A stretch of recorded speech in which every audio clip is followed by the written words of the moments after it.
Bonsoir, j'espère que vous allez bien, chers abonnés. Alors aujourd'hui, nous sommes avec les terminales scientifiques sur la notion de primitive d'une fonction. Alors là, nous avions une fonction f, on nous demande de démontrer ceci, qui va nous guider tellement pour déterminer les primitives de petit f qui sont appelées grand f. Bien sûr, on nous a donné une condition pour enfin trouver la primitive là.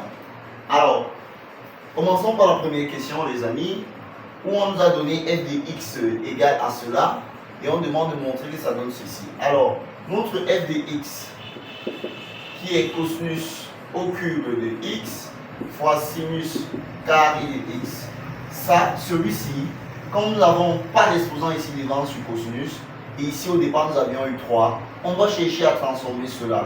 Donc on va isoler un cosinus, et puis on va garder cosinus carré de x fois sinus carré de x. Bien évidemment parce que cosinus au carré de x fois cosinus exposant 1 de x nous donne cosinus exposant 3 de x. Alors ça nous fait cosinus exposant 1 de x là qui restera là. On va donner la transformation ou alors l'expression de cosinus carré x en fonction de sinus de x. Bien sûr parce que ici à l'intérieur ça ne dépend que du sinus de x. Alors son expression c'est donc 1 moins sinus carré de x et on multiplie par le sinus carré de x qui était déjà présent. Ceci parce que le cosinus carré de x plus le sinus carré de x égale à 1. Et on tire cette expression pour avoir 1 moins celui-ci que nous avions placé là. Maintenant, nous allons essayer de développer à l'intérieur. Et donc, ici à l'extérieur, on va isoler le cosinus x. 1 fois ceci nous donne le sinus carré de x, qui est l'expression ci, comme nous l'avions déjà, moins sinus carré x fois sinus carré x nous donne moins sinus exposant 4 de x. Genre, on a fait 2 plus 2, comme ici nous avons fait 1 plus 2, ça nous donne 3. Nous avons fait 2 plus 2 ici, ça nous donne 4.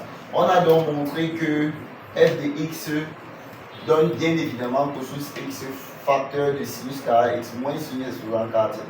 On va alors passer à la question petit b pour déterminer les primitives de petit f appelé grand f. Alors, réécrivons bien notre petit f.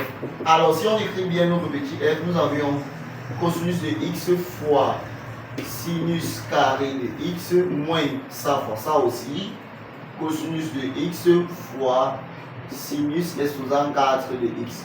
Si nous posons la fonction u de x égale à sinus x, alors sa dérivée u' de x sera tout simplement cosinus x. Mais qu'est-ce que nous allons faire avec les amis? Nous allons remarquer que la fonction petit f de x sera notamment u' de x, parce que cosinus x, u' de x, ça sera notamment u' de x fois.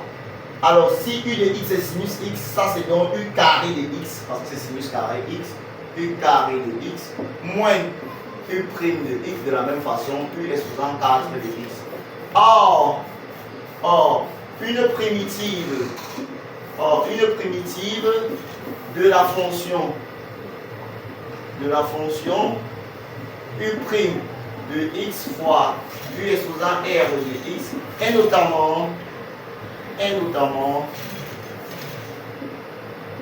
1 sur r plus 1 u exposant r plus 1 de x. Alors c'est également cela que nous allons utiliser pour dire que f de x, qui est une primitive de petit f, sera égal. Alors là, r c'est 2, ça fait 1 sur 2 plus 1, u exposant 2 plus 1 de x. On met le moins qui était là, 1 sur r ici c'est 4, 1 sur 4 plus 1, u exposant 4 plus 1 de x. Et on met plus 1 lambda. On prend l'ensemble des primitives. Alors ça fait 1 tiers, u étant ta fonction sinus de x, 2 plus 1, 3, moins 4 plus 1 font 5, 1 cinquième, u étant la fonction sinus de x, 4 plus 1 font 5, plus lambda, bien sûr avec lambda dans R. Alors n'oublions pas que nous avions dit que la courbe de grand F passe par le point A de coordonnées pi 1. Ça veut dire pi f de moins 1. F de pi, pardon. Pi f de pi. Alors, on a donc moins 1 égale à f de pi. Ça veut dire que nous avions, alors si on calcule f de pi directement, ça fait 1 tiers de sinus pi au cube moins 1 cinquième de sinus pi exposant 5 plus lambda. Alors nous avions donc moins 1 égale 1 tiers de sinus pi c'est 0 au cube moins 1 cinquième de sinus pi c'est 0 exposant 5 plus lambda. Nous comprenons que ceci ça fait 0, que ceci ça fait 0 et donc lambda nous donne tout simplement moins 1. Alors la primitive tant attendue de petit f est f de x égale, vérifiant cette condition, f de x égale à 1 tiers de sinus au cube de x moins 1 cinquième de sinus exposant 5 de x moins 1. Voilà. Alors les amis, vous qui êtes encore là avec nous, jusqu'à ce niveau, nous venons de mettre un terme à cette vidéo. Nous vous demandons notamment de vous abonner, de partager et surtout de le promouvoir avec vos amis qui ont cela comme difficulté, les mathématiques. Nous serons toujours très heureux de vous répondre sur le numéro qui sera envoyé dans le premier commentaire.